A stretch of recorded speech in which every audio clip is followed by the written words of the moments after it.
So if you have done the classic thing that, newbie banjo players will do and taken all the strings off at once, you might notice that the bridge falls off. That's because it's a floating bridge and it's sitting on top of this membrane.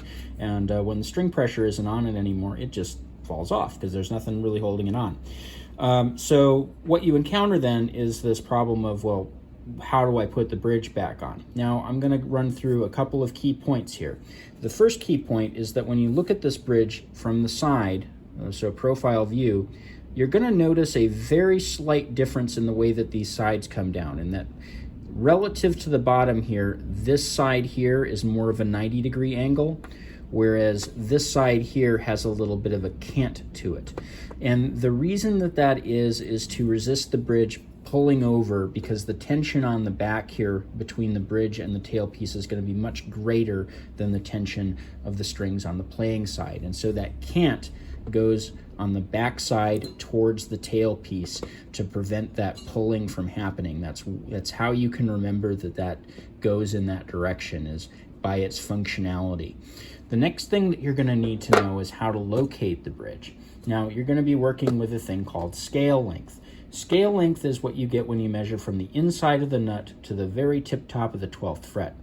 That distance there, you then multiply by 2, and in mathematical theory, rule of 12ths, that should be your perfect bridge placement, is, your from the inside of the nut to the 12th fret, and then you move that from the 12th fret down to where the bridge needs to be. However, because we don't live in a mathematically perfect world here, because the strings are raised up, the strings have a little bit of tension in them, you'll need to add a little bit of compensation. And so what you're going to want to do is you're going to want to take that measurement from the inside of the nut, that is to say the side of the nut that's touching the fretboard, go all the way to the tip top of that 12th fret, and kind of mark that with a pencil or something on the ruler so that you remember where it's at.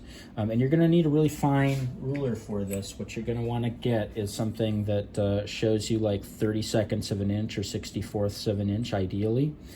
This is a bit more than some folks might just have laying around, but this is kind of the most ideal thing to use.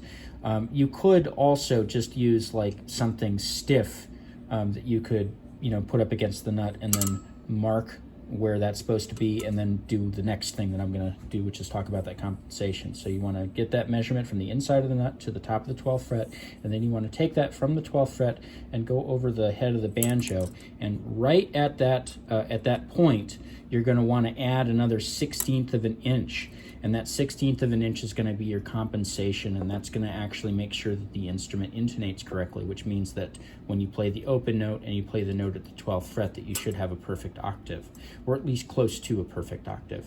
You might need to fiddle around with the bridge placement a little bit and play with a tuner and tuning for a little while if you really wanted to get that intonation dialed in absolutely perfectly.